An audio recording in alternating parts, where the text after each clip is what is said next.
सुर नर मुनि और देवता सात द्वीप नौ खंड, कहीं कबीर सब भोगिया देह धरे को दंड।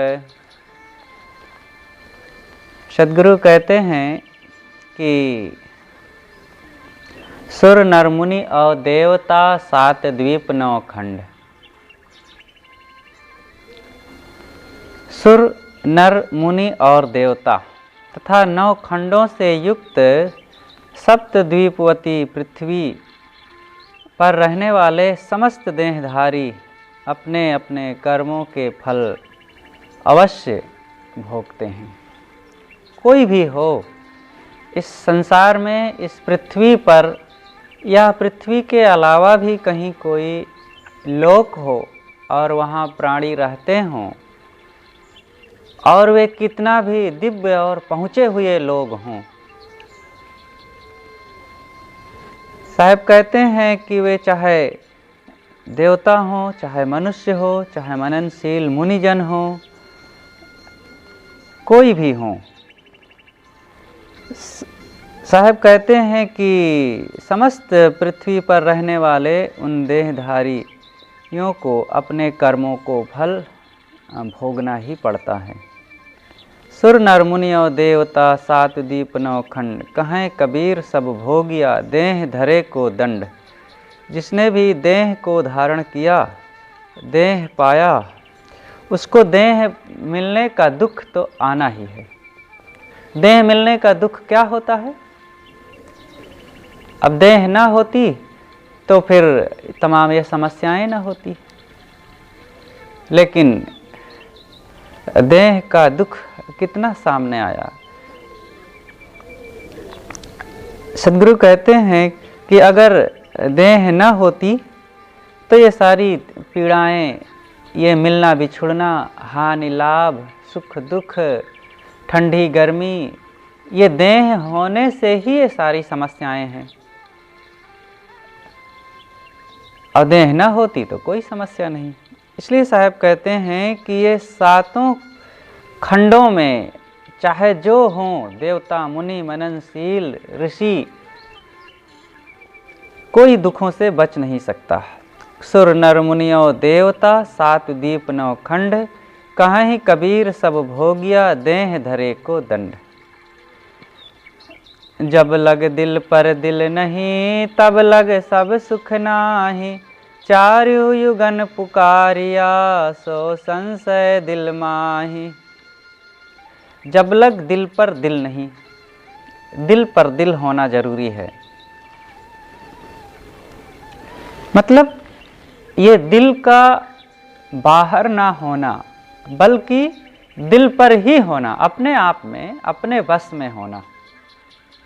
हमारा जो मन है, हमारा जो दिल है, वो हमारे पास ही रहे, बाहर नहीं।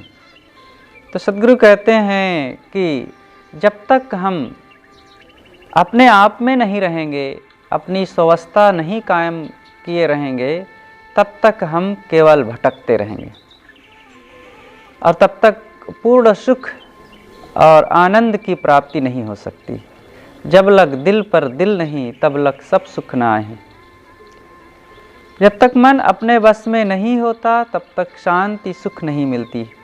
और मन इसलिए बस में नहीं होता क्योंकि युगान युगों से चली आती हुई नाना प्रकार की बातें सुन रखी है।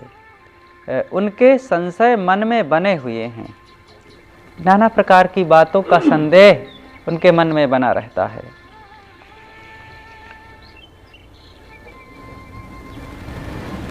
सद्गुरु कहते हैं कि जब लग दिल पर दिल नहीं, तब लग सब सुख नाही। जब तक मन अपने बस में नहीं होता, तब तक शांति सुख नहीं मिलता।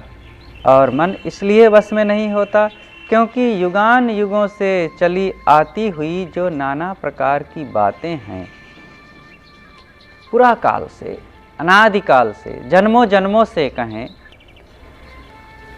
कि पहले ऐसे होता था, वैसे होता था, नाना प्रकार की मान्यताएं। तो ये मान्यताएं जो चली आ रही हैं, उन्हीं में हमारा मन कहाँ कहाँ भटकता रहता है। यंत्र बजावत हों सुना, टूट गया सब तार। यंत्र बिचारा क्या करे, जब गया बजावन हार। यंत्र बजावत हों सुना, मैंने एक बाजा को बजाते हुए सुना, देखा कि एक बजाने वाला था, वो बाजा को बजा रहा था। लेकिन ऐसा हुआ कि एक दिन बाजा का तार टूट गया। अब कौन सा तार हो सकता है? वो बीड़ा भी हो सकता है, सितार, गिटार, हारमोनियम और बेंजो, अनेक बाजे। तो ये बाजा है। बाजा कह देने मात्र से पर्याप्त है, केवल बाजा के पीछे नहीं पड़ना है। यहाँ तो साहब कुछ और ही कहना चाहते हैं। तो सदगुरु कहते हैं कि मैंने एक बाजा को बजाते हुए देखा। बजाने वाला था जो वो बजा रहा था, लेकिन एक दिन ऐसा हुआ कि तार टूट गया, उसका बाजा का तार टूट गया, तो बजाने वाला चला गया। अब बाजा बेचारा क्या करे, वो कहाँ से बाजे? बाजा तो पड़ा है, लेकिन वो बाजे कहाँ से? बस ऐसे ही साहब, कैसा बढ़िया छोटी छोटी बातों का उदाहरण सोच लेते हैं। ऐसे ही हमारा जीवन है। ये शरीर रूपी एक बाजा है और इसमें अनेक तार लगे हुए हैं। प्राणों का तार, बल का तार, ये सब तार लगा हुआ है। ये कह लें चलो प्राण का तार, प्राण। तो जो बजा रहा था ये शरीर को, लेकिन एक दिन ऐसा हुआ कि श्वास टूट गई, वो तार टूट गया मानो। जब तार टूट गया, अब बजाने वाला चला गया। अब वो बज नहीं रहा था तो चला गया, और इधर बाजा पड़ा है। अब बाजा बेचारा क्या करे, क्योंकि तार टूट गई, बजाने वाला बजा ही नहीं रहा, वो है ही नहीं तो बजावे कहाँ से? तो शरीर जहाँ का तहाँ पड़ा है। तो ये शरीर एक दिन ऐसे पड़ा रहना ही है। ये क्षणभंगुर है, मिटने वाला है, बदलने वाला है। कितने बड़े बड़े कोई राजा महाराजा ही क्यों ना हो, धनवान, बलवान, विद्वान, सुंदर, कोई भी हो, कितना प्रभाव उनका दुनिया में फैला हुआ हो, लेकिन एक दिन उनका भी बाजा पड़ा रहेगा। जामवंत को कहा जाता है कि महाबली थे, धरती के साथ चक्कर लगा लिया करते थे। हनुमान जी समुद्र को कूद गए, रावण कैलाश पर्वत को उठा लेता था एक्सरसाइज करते समय ही, और महाराज श्री कृष्ण गोवर्धन पर्वत को उठा लिए, अगस्त मुनि समुद्र को ही पी गए, और शंकर भगवान, भोले बाबा, वो भी कैलाश पर्वत पर ही रहते थे। तो बड़ी बड़ी हस्तियां जिनकी चर्चा इतिहास में और पुराणों में भरी हुई है, और राजा बलि इतने प्रतापवान थे कि क्या पूछना, और उनको भी बावन भगवान ने छल लिया। तो 3 पैर में वो बावना बाबा छल लिए, लेकिन ये कोई ना रहे, कोई ना रहे। सबको एक दिन उतार टूटना है और बाजा पड़ा रहना है। तो ये बाजे का क्या भरोसा, श्वासों का क्या भरोसा, कब रुक जाए कुछ कह नहीं सकते। इसलिए साहब कहते यंत्र बजावत हों सुना, टूट गया सब तार। मैंने यंत्र को बजाते हुए देखा कि बजाने वाला बजा रहा था, लेकिन एक दिन ऐसा हुआ कि तार टूट गया और बजाने वाला चला गया। अब बाजा बेचारा क्या करे? बस इतना ही अर्थ है इसका है कि शरीर में बजाने वाला आत्मा है, और उसके रहने से ये शरीर रूपी बाजा बज रहा है। लेकिन एक दिन बस श्वास पूर्ण हो गई और बजाने वाला आत्मा चला गया और शरीर पड़ा है यहीं बाजा। अब कौन बजावे इसको? जिसका बाजा है वही बजा सकता है, और वो बजाने वाला चला जाए तो दूसरे हजारों लोग मिल करके उस बाजा को नहीं बजा सकते। किसी का शरीर छूट जाए तो अब वो नहीं है तो नहीं है, चलो हम ही उसके मुंह से बोलवा देते हैं और वो प्रवचन करे लागे।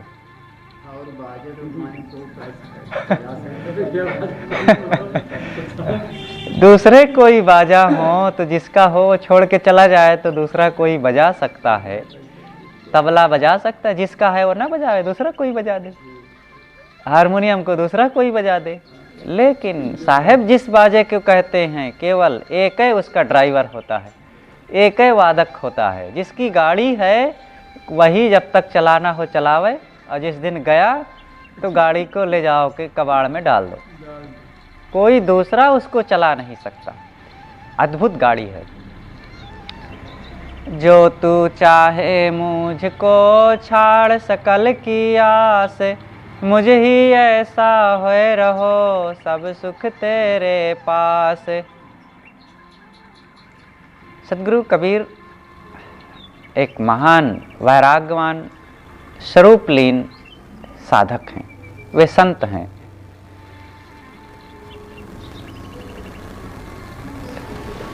उनके जीवन में इस साखी से एक इतिहास झलकता है। कहा जाता है एक बार वे गुजरात गए और भरूच में कबीरगढ़ जहाँ पर है तत्वाजीवा नाम के दो ब्राह्मण बंधु रहते थे। दोनों भाई थे और वे बड़े सदाचारी भक्तिवान थे। तो सदगुरु कबीर गए तो उन्होंने कबीर साहब का भी स्वागत किया और उनको गुरु रूप में स्वीकार किया। कुछ दिन रह करके साहब चलने लगे तो तत्वाजीवा ने कहा, गुरुदेव अब आप यहीं रहें, हम आपकी सेवा करेंगे, आप यहीं रह करके साधन भजन करें और हम सबका भी बड़ा कल्याण होगा और आप यहीं रहें। सदगुरु कबीर ने कहा, साधु के तो पैर में चक्के बंधे होते हैं, वो कहाँ एक जगह रुकने वाला, और मुझे तो जाना है। कहें साहब फिर हमारा कल्याण कैसे होगा, आप चले जाएंगे, आप यहीं रुकें। तब कबीर साहब कहते, जो तू चाहे मुझको छाड़ सकल की आस, मुझे ही ऐसा होए रहो सब सुख तेरे पास। अरे तू मेरे हाड़ गोड़ को बांध करके, हाथ पैर को यहाँ रोक करके क्या करोगे? अगर तुम मुझे चाहते हो तो फिर मेरे जैसा बनो। मेरे जैसा कैसे बनना है? छाड़ सकल की आस। जैसे मैंने सारी इच्छा कामना और आशा वासना तृष्णा को त्याग करके अपने आप में लीन हूँ, समस्त मनोविकारों को मैंने मन से निकाल दिया है, तो मेरे जैसा तुम भी बन जाओ। और जैसे ही मेरे जैसा बनोगे तो सब सुख तेरे पास, सारा सुख तुम्हारे पास हो जाए। जैसे मैं सुखी हूँ वैसे तुम भी सुखी हो जाओगे।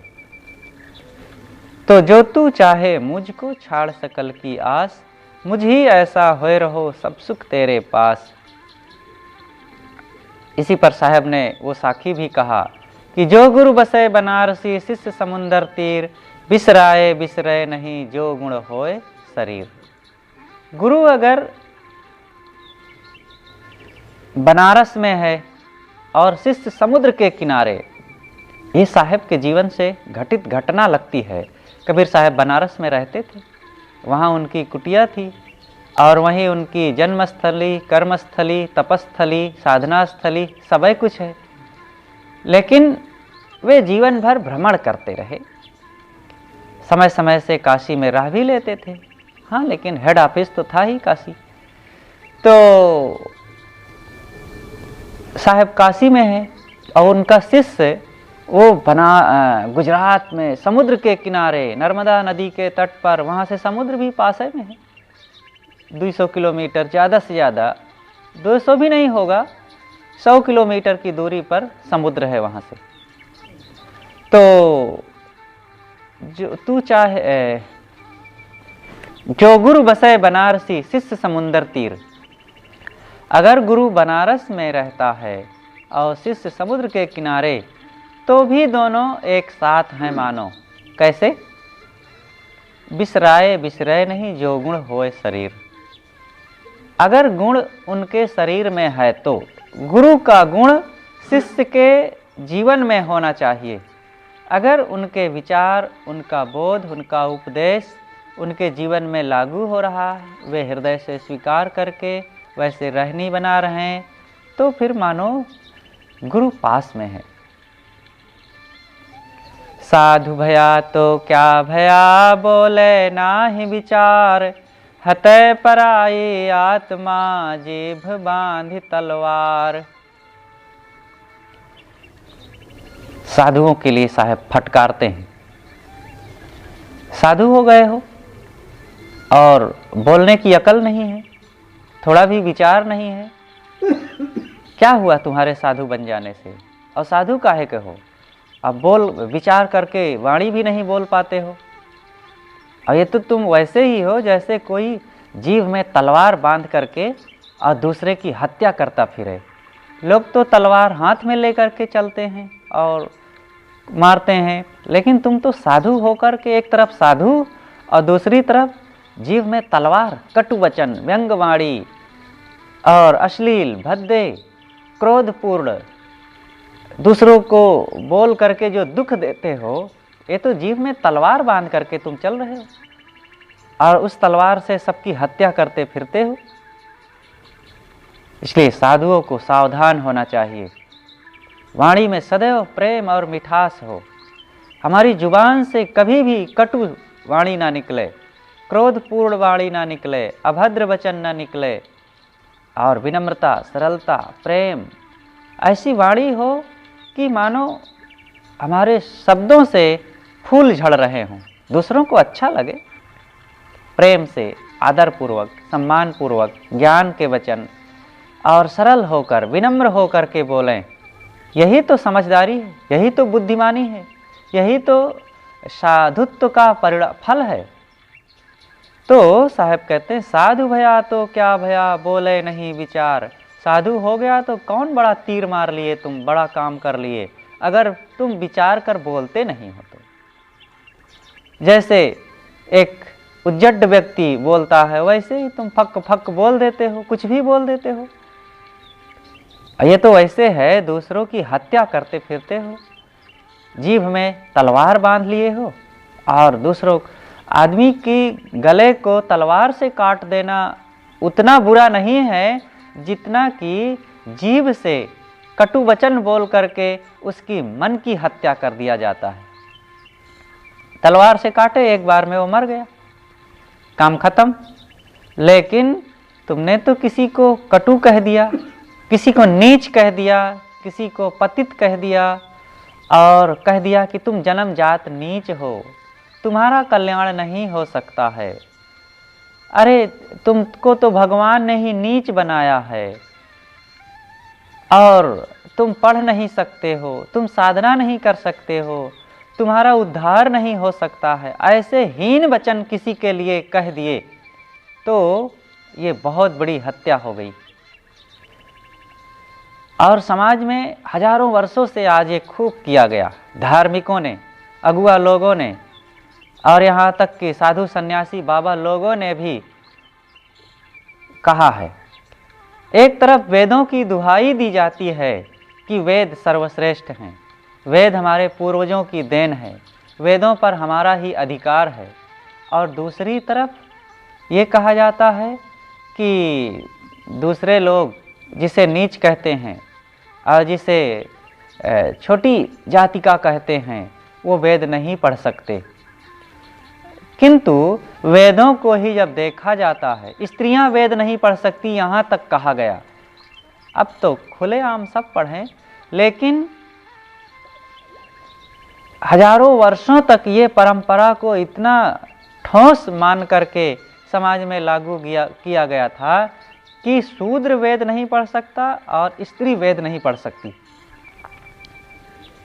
लेकिन जिस वेद को नहीं पढ़ सकते, उसी वेद को अगर वे झांक लेते, वे कहने वाले चाहे वो सन्यासी लोग हों और चाहे पंडित लोग हों, तो पता चल जाता कि उन्हीं वेदों के रचयिता वे देवियां हैं।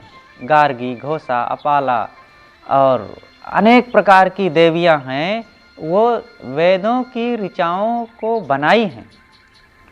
और फिर उधर जिन्हें शूद्र कहते हैं, वे लोगों ने भी बनाया है। वेदों की रचनाएं उन्होंने किया है। महिदास जो एक बहुत बड़े विद्वान और महान ज्ञानी वेद के रचयिता हैं, वेदों के ऋचाओं के रचयिता हैं। ऐत्रेय महिदास, उन्हीं के नाम से एक ब्राह्मण ग्रंथ ही बना है, ऐत्रेय महिदास। इसी प्रकार और भी अनेक हैं, सुदास, महिदास, सुदास, और फिर वशिष्ठ, विश्वामित्र आदि। ये सब कौन थे? शूद्र थे, अंत्यज जिसे कहते हैं, अंत्यज, एकदम निम्न जाति के लोग। और वेदव्यास जी जिन्होंने वेदों का संपादन किया है, ये कौन थे? कौन पांडे तिवारी चौबे थे? और इनके तो ये तो कहा जाए तो जन्म से पिता का तो ठिकाना नहीं। वो व्यक्ति ऐसा था, पराशर, जो एकदम ऋषि थे, लेकिन एक उर्वशी अप्सरा के बेटा थे पराशर। और उनकी माँ कौन थी? वेदव्यास जी की केवट कन्या, सत्यवती नाम की केवट कन्या, मछुआरिन, मछुआरा की बेटी थी वो। और उनसे, ये दोनों के बीच से फिर वेदव्यास जी का जन्म हुआ। और ऐसे वेदव्यास जी प्रकांड पंडित हुए, महाविद्वान, धुरंधर, ज्ञानी, साधक, और उन्होंने वेदों का संपादन किया। और आज ब्रह्म समाज उन्हीं के बनाए हुए ग्रंथों को लेकर के अपनी ज्ञान की शिक्षा देता है दूसरों में, और अपनी व्यास गद्दी रचता है। और फिर कहता है कि इस व्यास गद्दी पर वे लोग नहीं बैठ सकते। कौन लोग? छोटी जाति वाले। गुरुदेव जी हरिद्वार में थे एक बार सन 1989 के कुंभ मेले में। तो एक बार सन्यासियों की एक सभा थी, उसमें जाना हुआ। तो गुरुदेव जी कुछ बोले जब, तो समतावाद, मानवता की बात पर चर्चा आई कि सभी मनुष्य महान हैं, सभी श्रेष्ठ हैं, और कोई भी साधना, शांति और कल्याण का अधिकार का काम करके उस पर अधिकार जमा सकता है और अपना लाभ ले सकता है, कोई भी व्यक्ति। तब वे कहते हैं, आप ठीक कहते हैं, लेकिन मर्यादा तो मर्यादा। तो गुरुदेव जी ने कहा, कौन सी मर्यादा?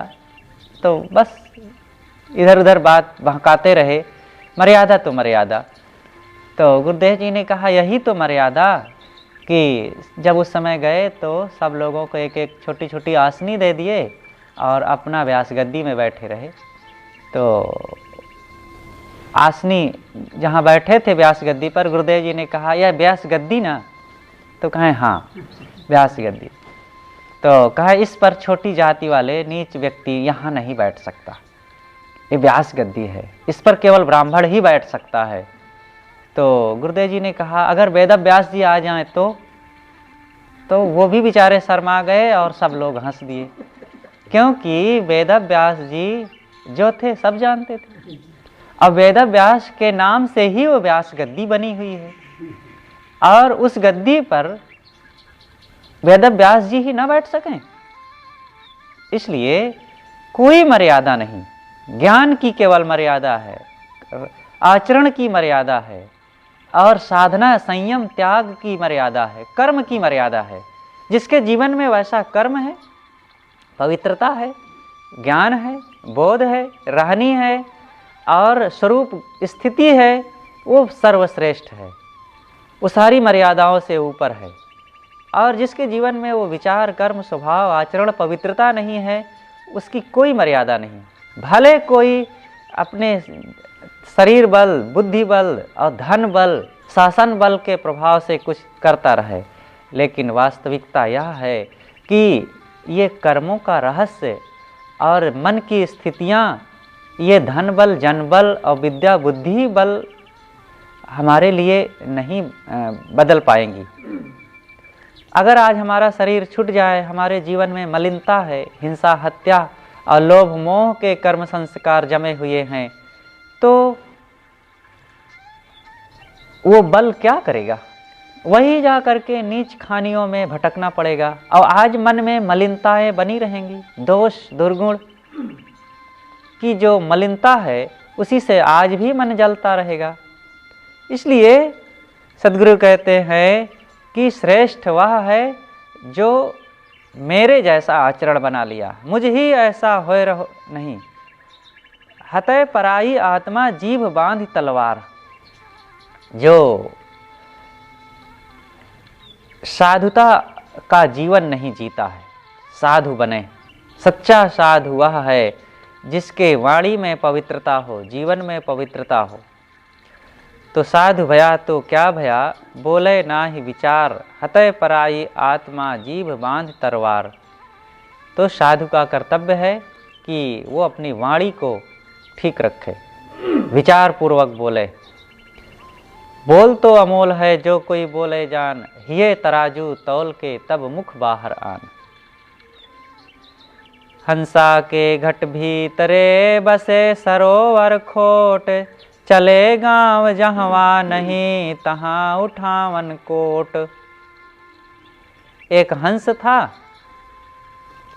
और वो मानसरोवर छोड़कर गंदे तालाब में रहने की इच्छा किया। सोचा कि अब मानसरोवर में ना रहूं, अब चलूं कहीं किसी गांव के पिछवाड़े जो पोखरा तलैया है वहां रहूं। साहब कहते हैं कि ऐसा हंस की सोच मानो बसे उसके अंदर में गंदगी आ गई।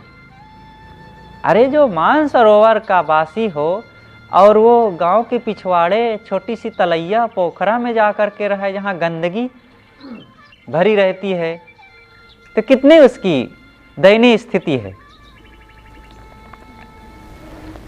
तो ये हंस की बात नहीं है। यहाँ साहब हंस कहकर मनुष्यों को उपदेश देते हैं कि मनुष्य को मानसरोवर में रहना चाहिए।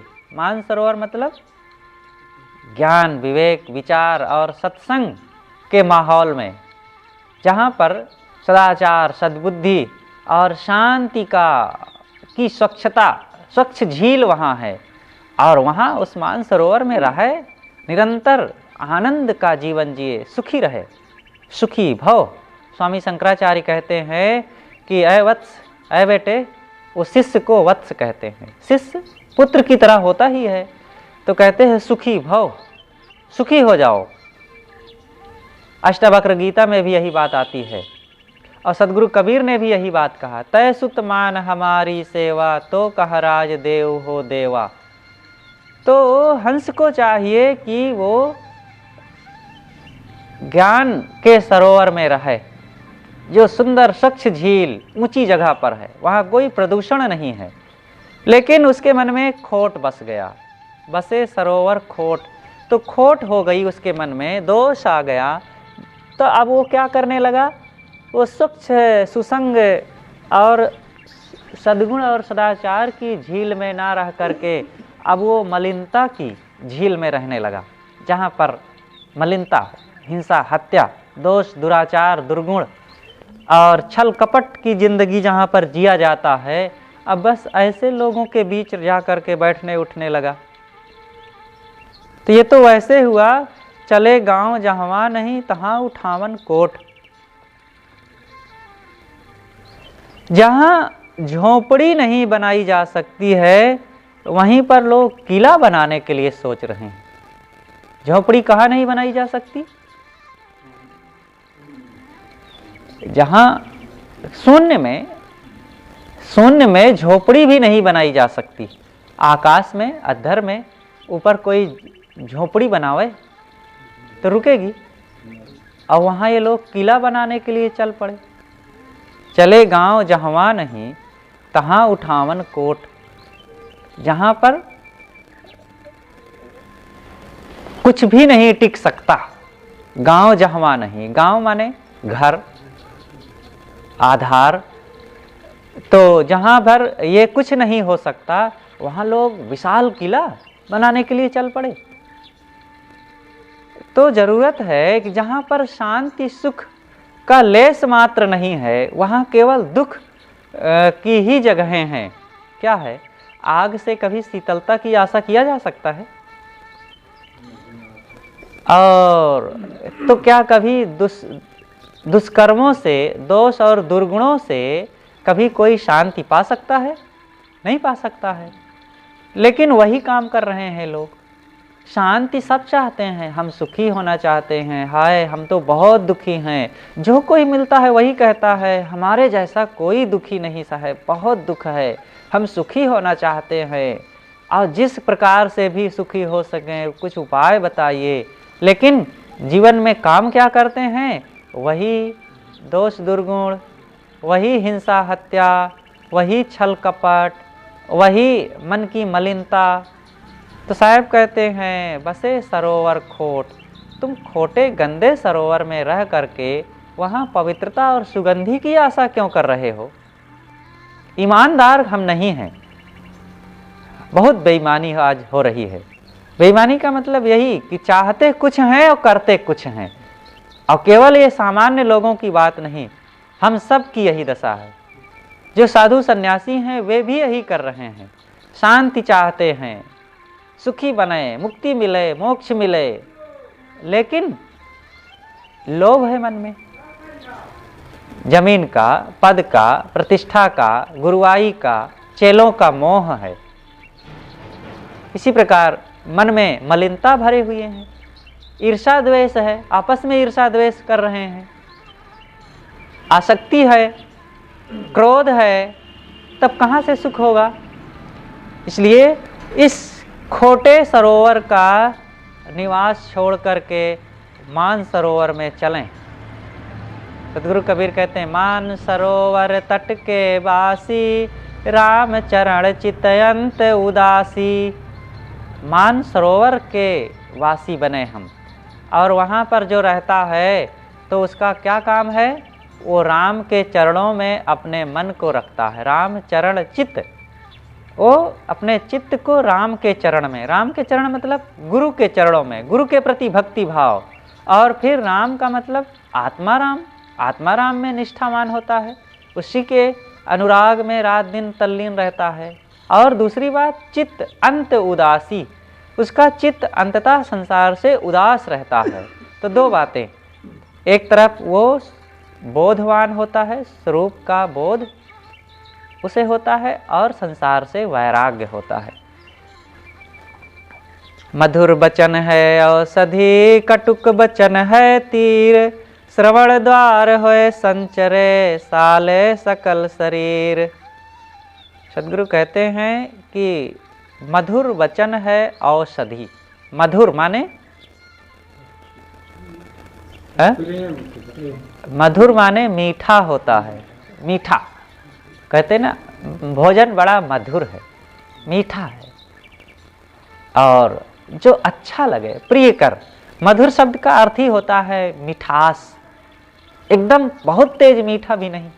जैसे कि पकवान में बहुत मीठा हो जाए तो क्या वो अच्छा लगेगा? नहीं अच्छा लगेगा। तो कहते हैं मधुर, जितना चाहिए उतने। तो उसी प्रकार तो वाणी भी मधुर होनी चाहिए, मधुर, उसमें मिठास हो।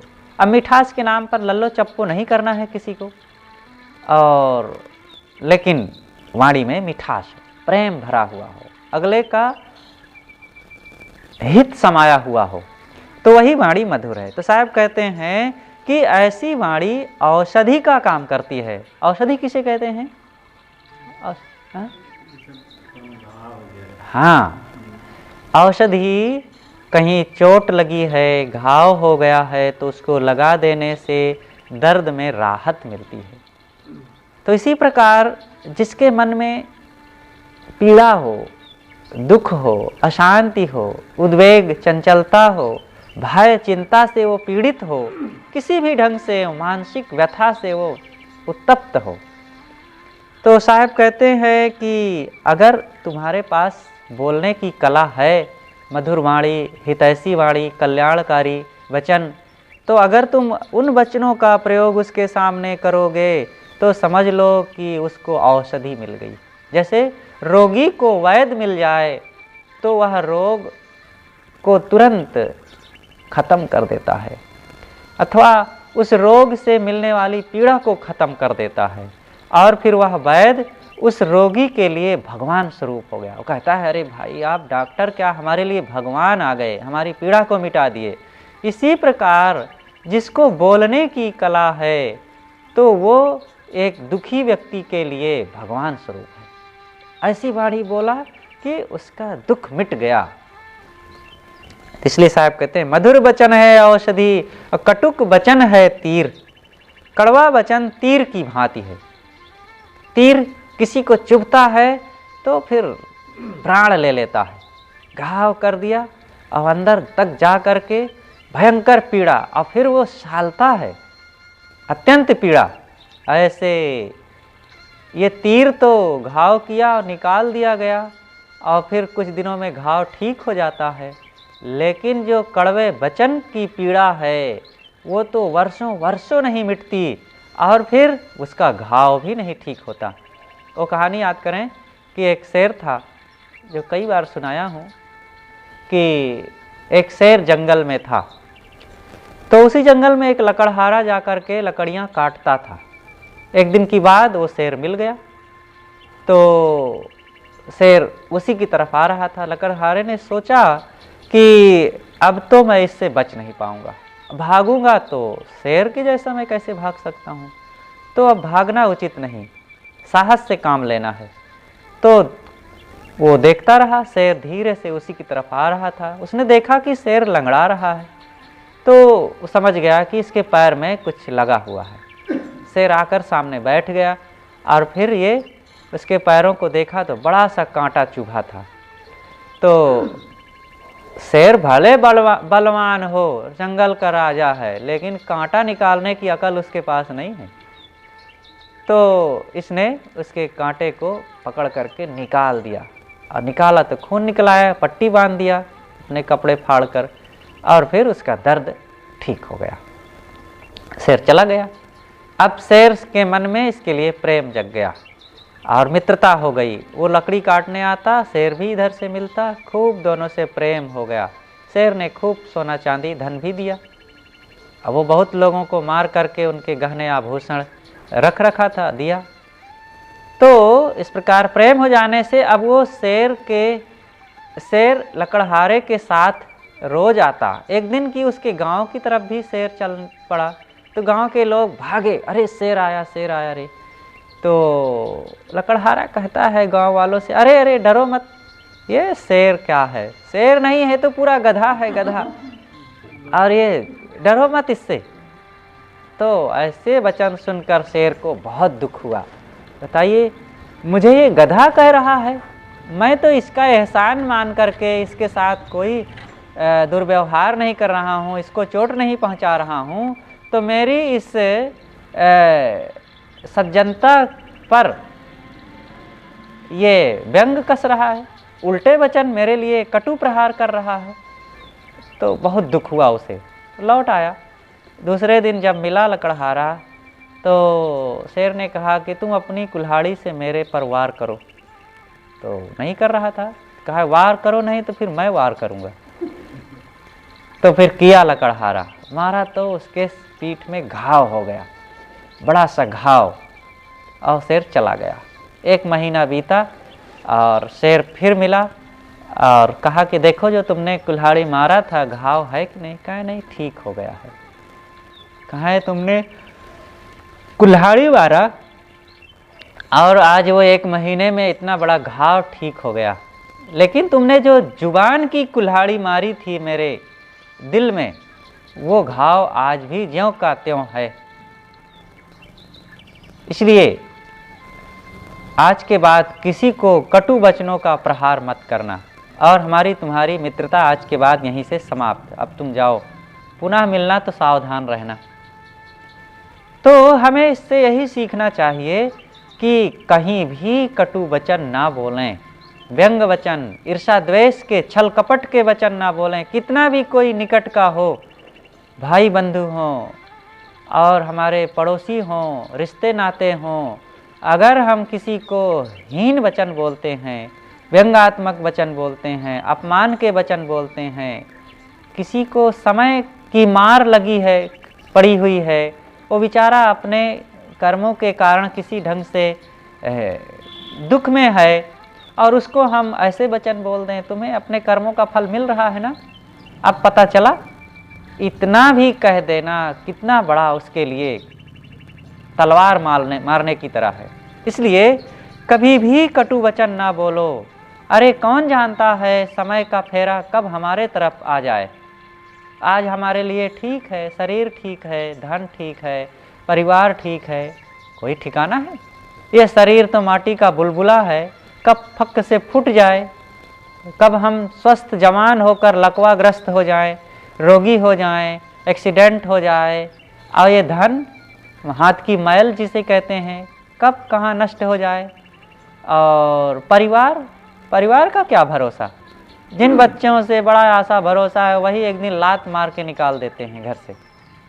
तो समय बड़ा बलवान है, इसलिए समय के साथ समझौते करना सीखें और अपने संयम और अपने सदाचार को और अपनी इंसानियत को बरकरार रखें।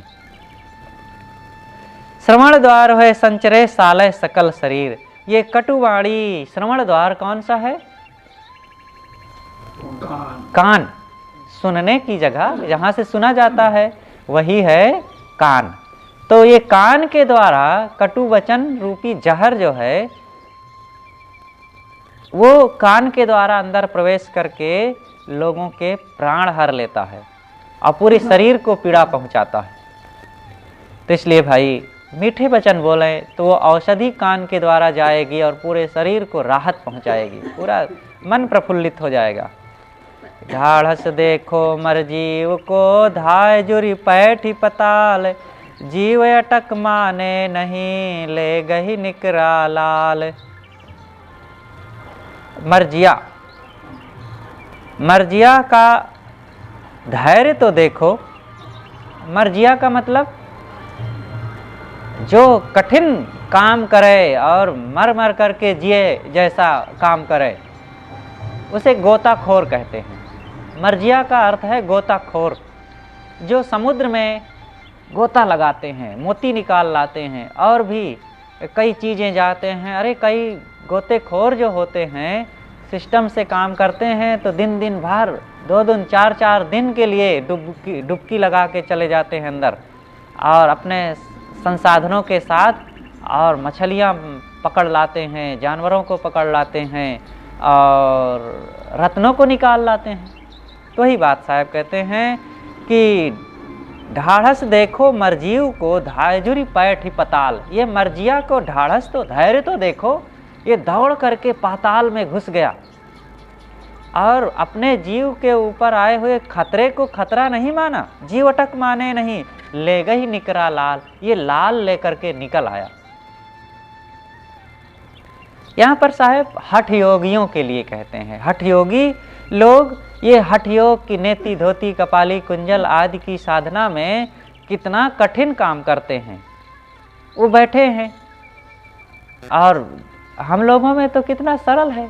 साधक आया और उसे कहा गया कि सेवा करो, सेवा करे और बढ़िया सेवा करेगा, मन शांत रहेगा और उसके जीवन में पवित्रता सद्गुण सदाचार बढ़ते जाएंगे और सरल है साधना। लेकिन हठ योगियों के यहाँ कोई साधक आया तो आते ही अगर तुम साधना करना चाहते हो, हमारे समाज में सम्मिलित होना चाहते हो तो बैठो, 4 घंटा बैठे रहो। 4 घंटा सबसे पहले एक ही बार में बैठा दिए, फिर 6 घंटा 8 घंटा बैठो और खाने के लिए क्या दिए, बस 2 केला दे दिए, हो गया, बैठे रहो। और फिर क्या कहेंगे, आँख से त्राटक मुद्रा करो, श्वास को साधो और कपाली कुंजल करो, नेति धोती करो, बस यही है। तो इसी में शरीर के लिए भी बड़े बड़े खतरे वो अपना लेते हैं, लेकिन मानते हैं कि इसी से हम शरीर को अमर बना लेंगे। तो वही बात साहब कहते हैं, ढाढ़स देखो मरजीव को, ये मर्जिया को, ये गोताखोरों को या हठ योगियों का धैर्य तो देखो, ये बिना विचार किए दौड़ करके हठ योग में घुस गए और अपने खतरे को ना समझ सके और ले गई निकरा लाल, लाल लेकर निकल आए। तो क्या पाते हैं लाल? बस यही कि सिद्धि मिल गई उनको। कौन सी सिद्धि? वो अपने श्वास को साध लिए और घंटों घंटों श्वास को रोक लेते हैं और ज़मीन के नीचे चले गए, गड़ गए, एक पैर से खड़े हैं और भी कुछ कर रहे हैं। तो ये सिद्धि मतलब शारीरिक कुछ कर्मठता, ऐसी कुछ कलाएं सीख लिए तो इससे मान लेते हैं कि हम सिद्ध हो गए। चाहे जितना सिद्ध हो जाए, जिसे कहते हैं कि आकाश में उड़ सकते हैं और वे सांस को रोक सकते हैं, अपने काया को कल्प कर सकते हैं और कई चीज़ें। लेकिन ये सब, एक तो पहली बात तो ऐसा होता भी नहीं, कोई शरीर से अमर नहीं होता, कोई आकाश में उड़ भी नहीं सकता। मान लो हो भी जाए तो क्या हो गया? आसन उड़ाए कौन बढ़ाई, जैसे कौवा चील मिड़राई। अगर आकाश में तुम उड़ने भी लग गए तो जैसे कौवा चील मिड़रा रहे हैं वैसे मिड़रा रहे हो, और क्या हो गया? तुम पानी में तैर भी लिए, पानी में पैरों से चल भी लिए तो क्या हो गया? जैसे मछलियाँ तैरती हैं, कछुआ तैरते हैं, वैसे तुम भी तैर रहे हो। तुम आग में चल लिए, सिद्धि बड़ी सिद्धि हो गई, तुम आग में चल लिए तो क्या हो गया? बहुत कलाबाज लोग भी चल लेते हैं, दिखा देते हैं योग सिद्धि और कलाकारी और दवाइयों के प्रयोग से थोड़ी देर वे आग में चल लेते हैं। तो ये सब चीज़ें केवल दिखावा है। और इससे मान लो कि तुम बड़ी मेहनत करके ये सब सीख भी लिए, तो इससे तुम्हारे मन पर क्या प्रभाव पड़ेगा? संस्कारों को तुमने क्या बदला?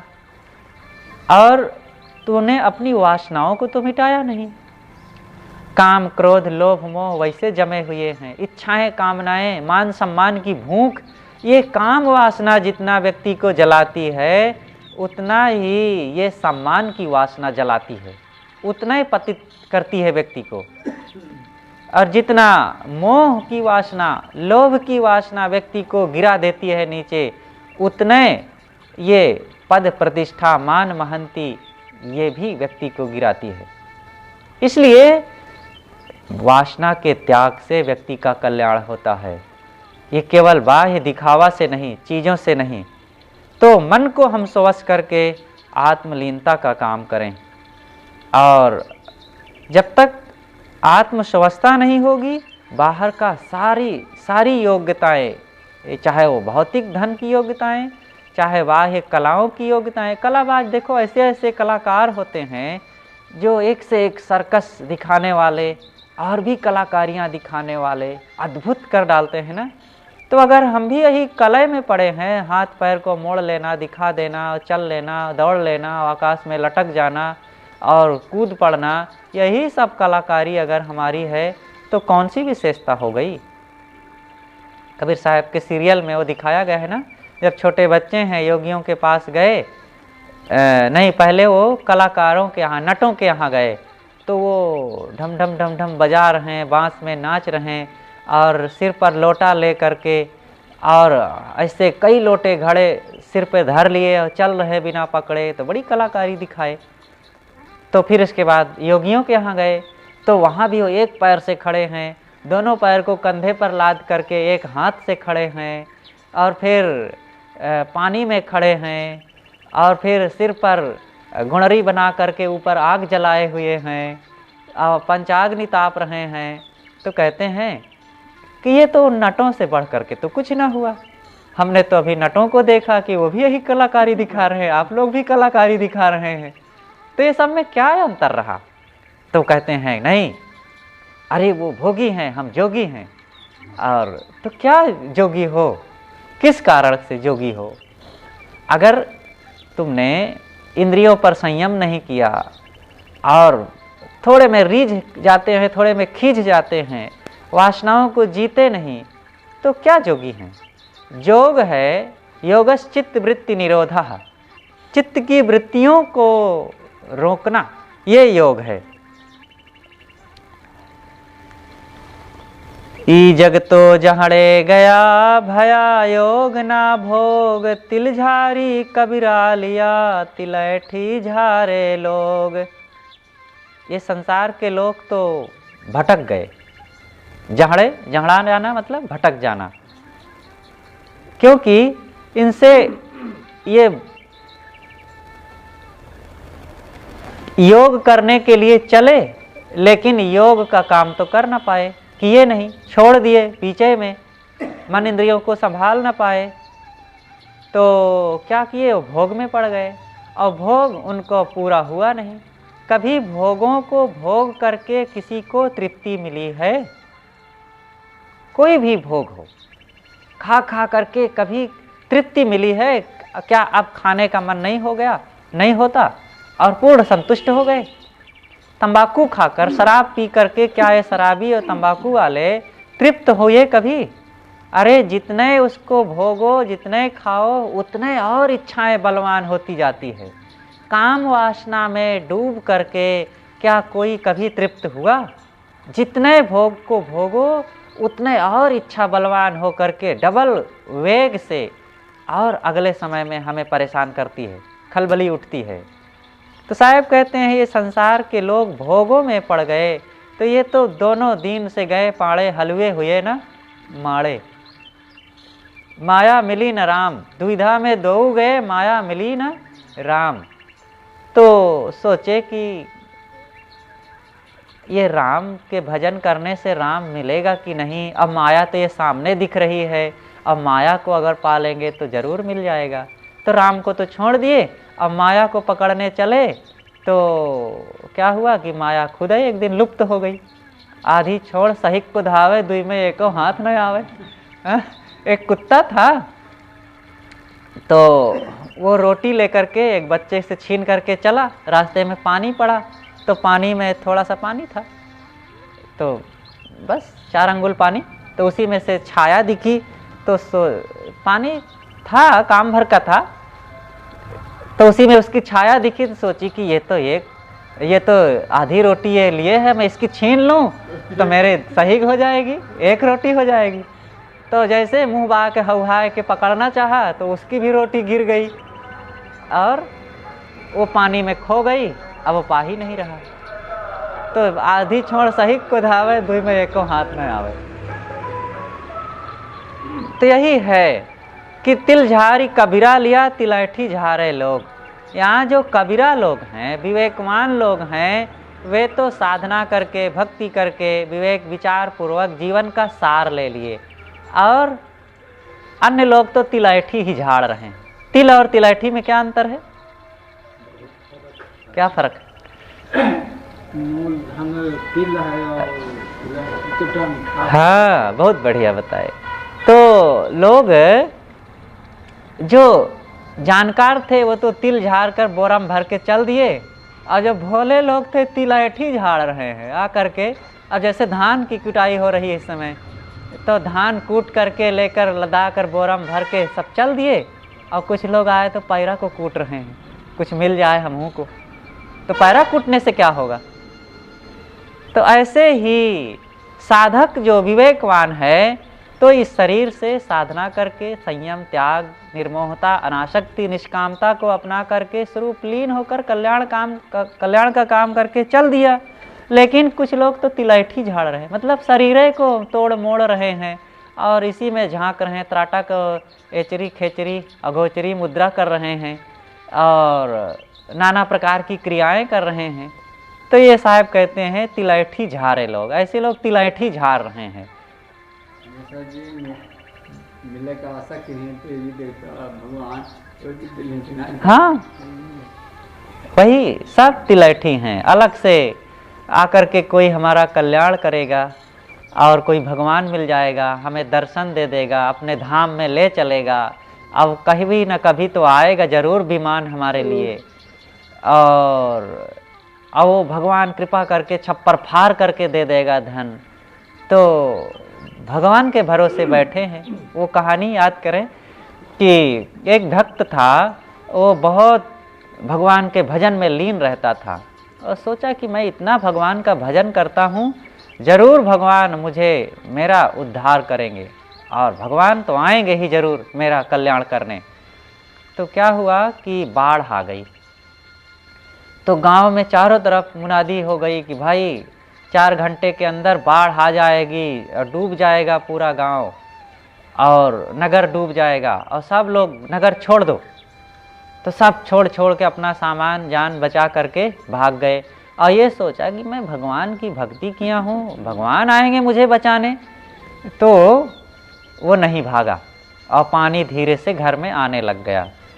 तो क्या किया कि अब वो चढ़ने लगा ऊपर, तो पानी ऊपर आ गया थोड़ा। तो नाव आई अब उसको बचाने के लिए।